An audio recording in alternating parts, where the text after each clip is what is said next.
एक नई वीडियो के साथ आज मैं फिर हाजिर हूं, आपका होस्ट दोस्त विक्रांत जोशी। आपका स्वागत करता हूं मैं आरएम शॉर्ट्स में, जिसमें हम लेके आते हैं दिन भर की स्पेस और डिफेंस न्यूज की टॉप खबरें। तो चलिए जान लेते हैं। इस वीडियो में आगे हम लोग चर्चा करेंगे इमरान खान के दोगलेपन पे, जो कि उन्होंने एक बयान से बहुत साबित कर दिया है। पर उससे पहले हम लोग अपने देश से जुड़ी थोड़ी सी डिफेंस न्यूज सुन लेते हैं। इसमें सबसे पहले जो खबर आ रही है वो कावेरी इंजन की तरफ से आ रही है। इसके ड्राई वेरिएंट पे काम किया जा रहा है और डीआरडीओ हो सकता है कि इसको 2 साल में प्रोटोटाइप भी टेस्ट कर दे। प्री प्रोटोटाइप का टेस्टिंग चालू हो चुकी है और उसको किया भी गया है, कुछ सोर्सों ने इस प्रकार से बताया। इस जो ड्राई कावेरी का डेवलपमेंट किया जा रहा है उसका जो थ्रस्ट है वो 51 किलो न्यूटन का लगभग होने वाला है। हम जान रहे हैं कि जो वेट कावेरी होगा, वेट थ्रस्ट वाला कावेरी होगा, यानी कि आफ्टर बर्नर के साथ होगा, उसका कुछ 110 किलो न्यूटन का इंजन डेवलप करने का प्रयास कर रहे हैं। पर इस इंजन को इस्तेमाल करना है, जो हमारा घटक यूएवी बनने वाला है उसमें इसका इस्तेमाल किया जाएगा। इससे पहले हम लोग जानते हैं कि इसी साल ये प्लान बनाया गया है कि स्टेल्थ एयरक्राफ्ट, जो कि अनमैन्ड एयरक्राफ्ट होने वाला है, उसका ट्रायल किया जाए। और ट्रायल इस इंजन से नहीं होगा, इस कावेरी से नहीं होगा, वो रशियन इंजन लगाकर इसमें इस्तेमाल किया जाएगा। पर इस इंजन को इस हिसाब से डेवलप किया जा रहा है कि 2 साल में जब हमारे यूएवी का जो स्टेल्थ यूएवी होने वाला है उसका जब प्रोटोटाइप रेडी हो तो उसमें इस इंजन का तब तक सर्टिफिकेशन लेके उसमें इस्तेमाल करने योग्य इसको बना लिया जाए। जिस प्रकार हम लोग जानते हैं कि जो मेन कावेरी इंजन है उसको डेवलप करने के लिए पूरी एक कमेटी बनाई गई है। वो कमेटी उन 3 प्रपोजल्स पे काम कर रही है जो कि विदेशों के द्वारा हमें दिए गए थे कोलैबोरेशन के, और उसके बाद निर्णय निकलेगा। पर यह प्रोजेक्ट उससे बिल्कुल अलग है और इसमें कम थ्रस्ट वाला इंजन हमें डेवलप करना है। तो कावेरी से रिलेटेड यह खबर बहुत ही अच्छी मानी जा सकती है और हमारे जो स्टेल्थ यूएवी है उसकी तरफ से भी अच्छी खबर ही मानी जा सकती है। इसके अलावा आप जानते हैं कि कल K4 मिसाइल का ट्रायल किया गया।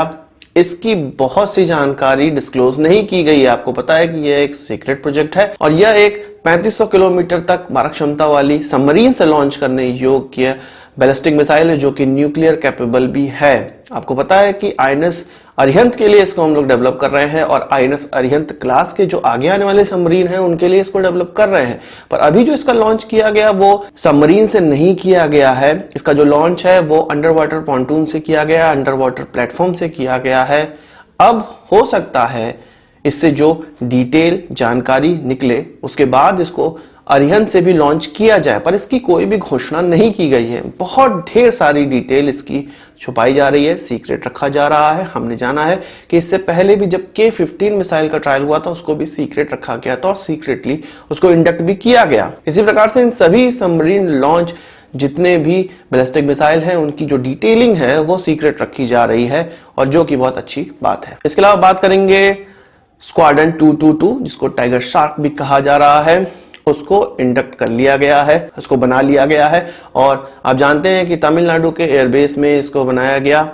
पर इसकी जो खास बात यह है कि इसमें Su-30 MKI जो इसमें इंडक्ट किया गया है वो ब्रह्मोस के साथ आ रहा है। खास बात यह है कि अब इन्हीं ब्रह्मोस का इस्तेमाल आगे आने वाले जो Su-30 MKI हैं जो कि नॉर्दर्न कमांड के अंतर्गत आएंगे वहां पर भी इंडक्ट किया जाएगा। जब एयर चीफ मार्शल से यह चीज पूछी गई हमारे देश के, तो उन्होंने साफ साफ ये बताया कि इसको कहां पर ऑपरेशन करना है, इस हिसाब से डिप्लॉय किया जाएगा। उन्होंने लोकेशन नहीं बताई, पर उन्होंने यह जरूर बताया कि नॉर्दर्न इलाके में इसको डिप्लॉय किया जाएगा, यानी कि हम ऐसे इलाके में इसको डिप्लॉय कर रहे हैं जहां से ये पाकिस्तान की ओर भी मूव कर सके और जहां से इसको चाइना की ओर भी मूव कराया जा सके, जो कि एक अच्छी स्ट्रेटजी मानी जा सकती है। अब बात करते हैं इमरान खान की या पाकिस्तान की।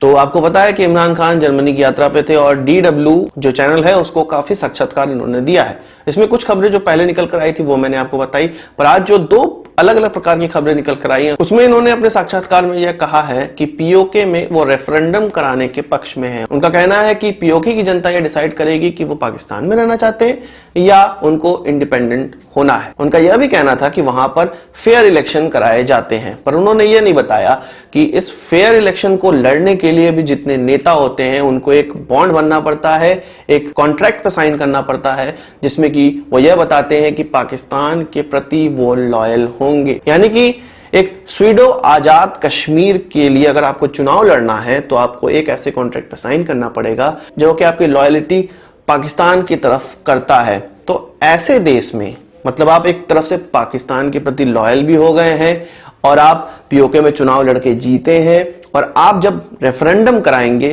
तो रेफरेंडम किस तरफ जाएगा? वो जाहिर सी बात है पाकिस्तान की तरफ जाएगा। तो इस प्रकार के फेक रेफरेंडम करना और ये फेक प्रोपेगेंडा फैलाना केवल पाकिस्तान के लोगों को आता है और उनके प्रधानमंत्री ने भी अब यही चीज सीखी हुई है या वो पहले से ही सीखे हैं, एक कठपुतली की तरह बैठाए गए हैं और वही चीज वो इंटरनेशनल मीडिया में भी जाके कहते रहते हैं। इसके अलावा सबसे जो महत्वपूर्ण खबर है और सबसे हास्यास्पद खबर है जिसके लिए उनको दोगला क्या महादोगला कहा जा सकता है, उनसे जब ये पूछा गया कि भारत के मुस्लिमों पे तो वो बहुत बयानबाजी करते हैं, चाइना जो उइगर मुस्लिमों के लिए कर रहा है उसके लिए वो क्या कहना चाहेंगे, तो उनका यह कहना था, उन्होंने दो चीजें इसके पक्ष में कही और अपने जवाब में कही। का यह कहना था कि चाइना जो कर रहा है वो जो भारत कर रहा है अपने माइनॉरिटी के लिए उससे कम कर रहा है, मतलब वो रिलेटिवली है। यदि कहीं मुस्लिमों का परसिक्यूशन होता है तो वो रिलेटिवली उनको मानेंगे, वो वहां पर ज्यादा ध्यान देंगे जहां पर ज्यादा हो रहा है। पहली बात, उन्होंने ये डिफाइन नहीं किया कि किस प्रकार से वो कह सकते हैं कि भारत में परसिक्यूशन ज्यादा हो रहा है या परसिक्यूशन हो रहा है, और उन्होंने कैसे डिसाइड किया कि चाइना में परसिक्यूशन कम हो रहा है। इस हिसाब से तो सीरिया या मिडिल ईस्ट की जितनी कंट्रीज हैं उसमें परसिक्यूशन मुस्लिमों का सबसे ज्यादा हो रहा है, तो उनको उधर भी ध्यान देना चाहिए, पर वो नहीं देंगे, वो क्योंकि दोगले हैं। दोगले क्या महादोगले हैं। चाइना जो कर रहा है उइगर मुस्लिमों का सारा डीएनए और बायोमेट्रिक सैंपल रख रहा है।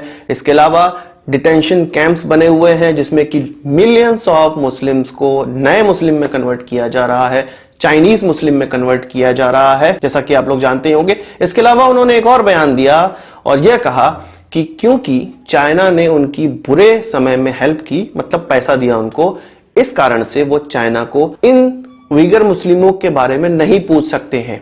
और उन्होंने यह भी बोला कि वो पूछते हैं पर पर्सनली पूछते हैं, प्राइवेट में पूछते हैं और उसको पब्लिकली वो लोग डिस्क्लोज नहीं करते हैं।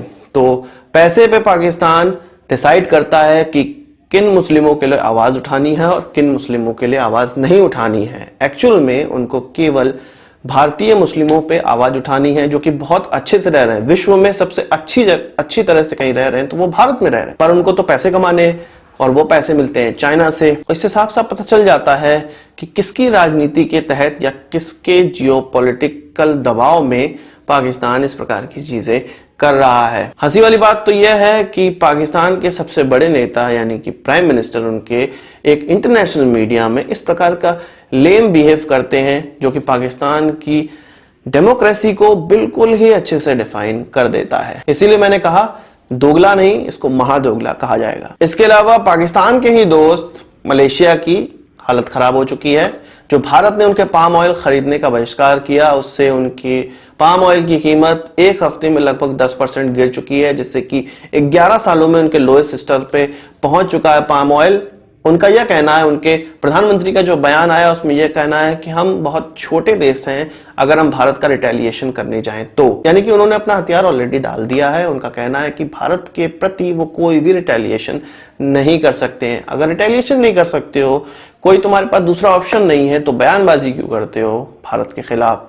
भारत विश्व में एक ऐसी इकोनॉमी और अपनी जनसंख्या के हिसाब से इस प्रकार का बाजार है कि पूरा देश भारत का ही साथ देगा। अब भारत को यह डिसाइड करना है कि इस जनसंख्या का भारत को किस प्रकार से इस्तेमाल करना है, और अब भारत ने इस्तेमाल करना सीख भी लिया है। इसके अलावा बात करेंगे कामोव हेलीकॉप्टर का, जो कि भारत रशिया के साथ भारत में ही बनाना चाहता है। कुछ हेलीकॉप्टर रशिया से आएंगे और कुछ हेलीकॉप्टर भारत में ही बनाए जाएंगे, जिसमें 200 हेलीकॉप्टर का कुछ $4 बिलियन में सौदा तय होने की संभावना है, ऐसा खबरों में निकल कर आया है। कुछ 28,000 करोड़ रुपए में यह सौदा होने वाला है, क्योंकि प्राइस नेगोशिएशन इसका कंप्लीट हो चुका है और अब कहा जा रहा है कि कुछ ही महीनों में इसके कॉन्ट्रैक्ट भी साइन हो जाएंगे। आप जानते हैं कि इसका जब पहले कॉन्ट्रैक्ट साइन किया गया था, यानी कि इस प्रकार के जॉइंट वेंचर का और इस प्रकार के हेलीकॉप्टर खरीद की जो कॉन्ट्रैक्ट साइन किया गया था वो 4 साल पहले किया गया था, और अब 4 सालों का समय लग गया है इस पूरे के पूरे कॉन्ट्रैक्ट को कंक्लूड करने में।